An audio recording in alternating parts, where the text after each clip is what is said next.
टिहरी से विधायक रहे धन सिंह नेगी की बीजेपी में वापसी हो गई है। बीजेपी प्रदेश अध्यक्ष महेंद्र भट्ट ने उन्हें पार्टी की सदस्यता ग्रहण कराई। आपको बता दें कि धन सिंह नेगी 2022 का विधानसभा चुनाव कांग्रेस से लड़े थे।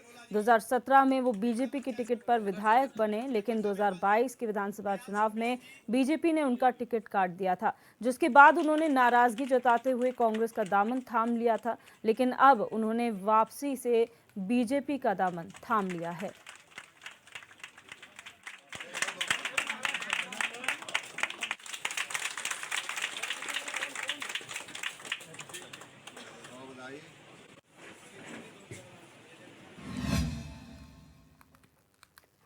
ऋषिकेश में पत्रकार पर हुए हमले के बाद अवैध शराब की बिक्री को लेकर पुलिस की कार्यप्रणाली पर सवाल उठने लगे हैं। देहरादून एसएसपी अजय सिंह ने मामले को देखते हुए शराब के फैले कारोबार की समीक्षा शुरू कर दी है। देहरादून में तत्काल प्रभाव से ऋषिकेश एसओजी को भंग कर दिया गया है, वहीं मुख्यालय से उन्हें अटैच कर दिया है। इसके अलावा ऋषिकेश और रायवाला में 37 पुलिस कर्मियों के स्थानांतरण को भी हरी झंडी दे दी गई है। से जो काम ले रहा है उस तक पकड़। पहले एक इंसिडेंट हुआ था जिसमें हमारे एक नागरिक यहाँ के जिनके साथ मारपीट की घटना हुई थी और उस पर एक मुकदमा दर्ज करके जो अभियुक्त है इसमें शामिल उसको जेल भेजा गया था। क्योंकि उस प्रकरण के बाद कुछ लोग इसमें शामिल होकर जो अभियुक्त है उसके घर पर वहाँ पर पथराव और तोड़फोड़ की गई थी, जो कहीं से भी विधि सम्मत नहीं था और तहरीर के आधार पर उसमें एक मुकदमा अन्य दर्ज किया गया था। इसमें जो चीता पुलिसकर्मी हैं जो मौके पर गए वहाँ पर समझाने बुझाने और स्थिति को कंट्रोल करने के लिए, उनके साथ भी धक्का मुक्की अवरता की गई थी, जिस पर उनके द्वारा कर्मचारियों द्वारा इसमें मुकदमा दर्ज कराया गया। और साथ ही साथ जिस अभियुक्त के घर में अनाधिकृत रूप से घुसने का और वहां पर महिलाओं के द्वारा छेड़छाड़ करने की बात बताई गई, मारपीट की, उसके बाद एक मुकदमा उस पर दर्ज किया। बाजपुर में 9 सितंबर को कांग्रेस कार्यकर्ता जिलाधिकारी कार्यालय का घेराव करेंगे। कार्यक्रम को सफल बनाने के लिए एक बैठक आयोजित की गई। बैठक में नेता प्रतिपक्ष यशपाल आर्य ने प्रदेश सरकार और अधिकारियों पर कई आरोप लगाए। बैठक में नेता प्रतिपक्ष यशपाल आर्य ने प्रदेश में महिलाओं के साथ बढ़ रहे अपराधों, भ्रष्टाचार और 20 गांवों के भूमि मामले का समाधान नहीं होने सहित अन्य मुद्दे को लेकर चर्चा की। इस दौरान बैठक में 9 सितंबर को जिलाधिकारी कार्यालय का घेराव करने का फैसला लिया गया।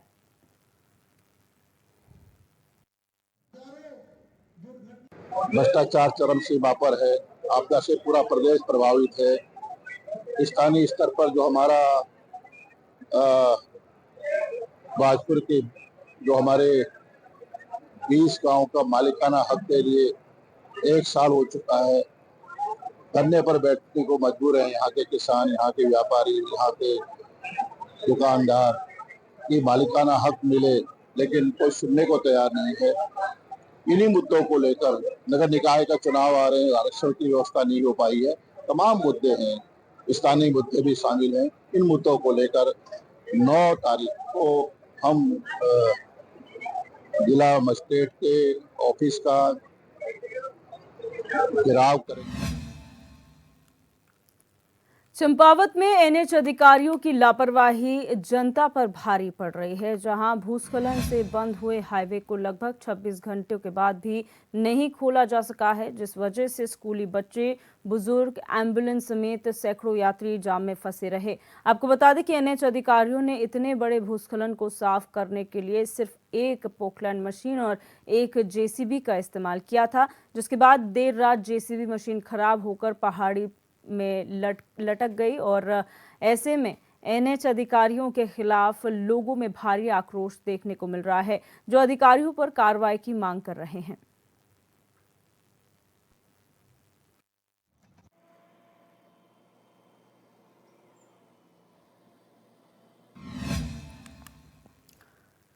रुक करेंगे अगली खबर का। उत्तराखंड क्रांति दल के पूर्व अध्यक्ष काशी सिंह एरी ने प्रेस कॉन्फ्रेंस करते हुए कहा कि राज्य में महिला अपराध की घटनाएं लगातार बढ़ रही हैं, जिस पर सरकार का बिल्कुल भी ध्यान नहीं है। राज्य में बदहाल कानून व्यवस्था, ऋषिकेश में पत्रकार पर जानलेवा हमला और आईएसबीटी की घटना बहुत ही निंदनीय है। उन्होंने कहा कि भू कानून और मूल निवास पर सरकार को तत्काल प्रभाव से संज्ञान लेना चाहिए, नहीं तो आने वाले वक्त में प्रदेश में व्यापक जन आंदोलन होगा।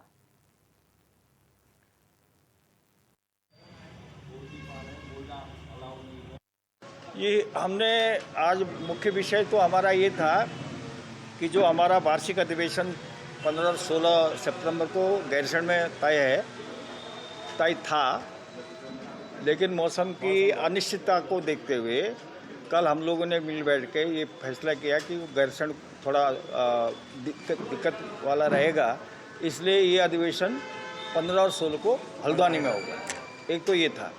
दूसरा, हमने लॉ एंड ऑर्डर सिचुएशन जो प्रदेश की है उस पर हम लोगों ने चिंता जाहिर की आपके माध्यम से कि कितनी घटनाएं हो गई हैं। हरिद्वार का ये ज्वेलरी शॉप रॉबरी का केस देख लीजिए, ऋषिकेश में पत्रकार की पिटाई माफियाओं द्वारा हो रही है, आईएसबीटी में हमारी बेटी के साथ दरिंदगी हो रही है, और भी तमाम सारे लोग हैं। तो इसलिए हमने सरकार से आपके माध्यम से ये चेतावनी दी है कि इस लॉ एंड ऑर्डर सिचुएशन को जल्दी सरकार ठीक करे, वरना उत्तराखंड की जनता का आक्रोश उसको झेलना पड़ेगा और उसका नेतृत्व उत्तराखंड का।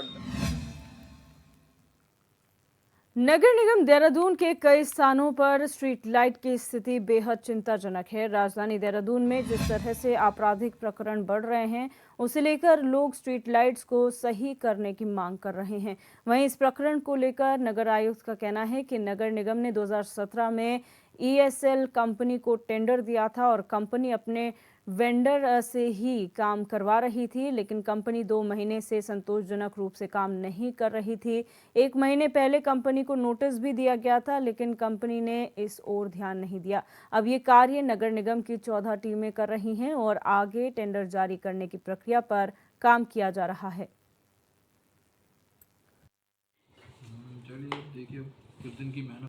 नगर निगम की तरफ से ESL कंपनी को काम दिया गया था 2017 से, और अभी तक उनके द्वारा अपने वेंडर से काम कराया जा रहा था, परंतु पिछले 2 माह से उनके द्वारा संतोषजनक रूप से कार्य नहीं किया जा रहा था।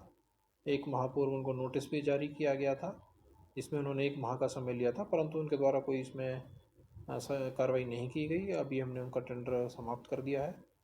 फिलहाल व्यवस्था नगर निगम की 14 टीम्स कर रही हैं और हम एक प्रॉपर टेंडर इसमें फ्लोट करने की तैयारी कर रहे हैं।